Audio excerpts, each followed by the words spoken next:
Simplification administrative, la Cour des comptes étrie la politique fédérale. En Belgique, le concept de simplification administrative n'a pas été assez développé, ni transposé en objectifs étayés et coordonnés. Conséquence, l'Agence pour la simplification administrative manque de capacité d'action, d'autant qu'elle est pénalisée par un soutien réglementaire et politique insuffisant, estime la Cour des comptes dans un audit transmis au Parlement. La politique fédérale de simplification administrative est fondée sur une approche axée sur les économies à réaliser en réduisant les charges des entreprises pour, ensuite, élargir son groupe cible aux citoyens et à l'administration elle-même, et, enfin, se focaliser davantage sur la qualité de la réglementation et la transformation digitale. Son cadre se compose de plusieurs niveaux, mais il manque de cohérence, parce que le concept de simplification administrative n'a pas été assez développé et transposé en objectifs étayés et coordonnés, pouvant faire l'objet d'un suivi.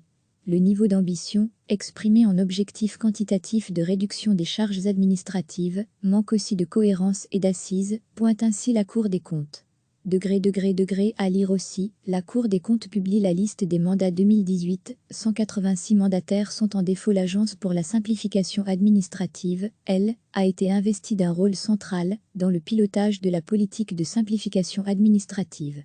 Néanmoins, l'absence de cadre politique et de niveau d'ambition cohérent, ainsi que l'insuffisance du soutien réglementaire et politique à son égard expliquent, en grande partie, que l'agence manque d'une réelle capacité d'action pour soutenir, surveiller et coordonner la simplification administrative en tant que politique horizontale, poursuit la Cour. Cette dernière évoque ainsi la pertinence stratégique très limitée des instruments de mesure et de calcul des charges administratives, ou encore le manque d'adéquation entre le soutien offert par l'agence et la demande des SPF en matière d'assistance et d'échange de connaissances.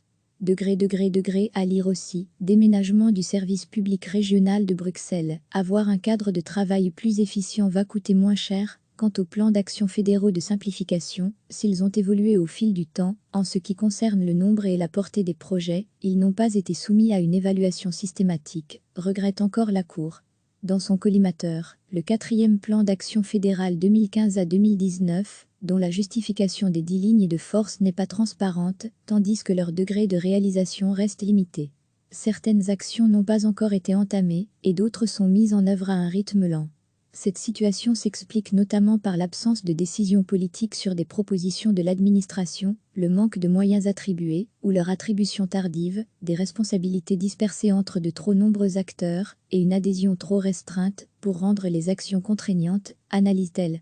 Dans sa réponse aux recommandations formulées par la Cour, le ministre de Baquet a confirmé qu'une politique réglementaire à part entière fait encore défaut et que la collaboration entre l'agence et les SPF est améliorable, tout comme celle entre les pouvoirs exécutifs, législatifs et judiciaires. Il est également favorable à des projets concrets de simplification plutôt qu'à un objectif quantitatif de réduction des charges administratives. Il estime en outre souhaitable que le prochain plan d'action fédéral de simplification administrative 2020 à 2024 soit établi par un groupe de pilotage fédéral, au sein duquel SPF et institutions publiques de sécurité sociale sont représentés, a enfin assuré la Cour. Recevez chaque matin l'essentiel de l'actualité. En Belgique, le concept de simplification administrative n'a pas été assez développé, ni transposé en objectifs étayés et coordonnés. Conséquence, l'Agence pour la simplification administrative manque de capacité d'action, d'autant qu'elle est pénalisée par un soutien réglementaire et politique insuffisant, estime la Cour des comptes dans un audit transmis au Parlement. La politique fédérale de simplification administrative est fondée sur une approche axée sur les économies à réaliser en réduisant les charges des entreprises pour, ensuite, élargir son groupe cible aux citoyens et à l'administration elle-même, et, enfin, se focaliser davantage sur la qualité de la réglementation et la transformation digitale. Son cadre se compose de plusieurs niveaux, mais il manque de cohérence, parce que le concept de simplification administrative n'a pas été assez développé et transposé en objectifs étayés et coordonnés, pouvant faire l'objet d'un suivi. Le niveau d'ambition, exprimé en objectifs quantitatifs de réduction des charges administratives, manque aussi de cohérence et d'assises, pointe ainsi la Cour des comptes. À lire aussi, la Cour des comptes publie la liste des mandats 2018, 186 mandataires sont en défaut. L'Agence pour la simplification administrative, elle, a été investie d'un rôle central dans le pilotage de la politique de simplification administrative. Néanmoins, l'absence de cadre politique et de niveau d'ambition cohérent, ainsi que l'insuffisance du soutien réglementaire et politique à son égard expliquent, en grande partie, que l'agence manque d'une réelle capacité d'action pour soutenir, surveiller et coordonner la simplification administrative en tant que politique horizontale, poursuit la Cour.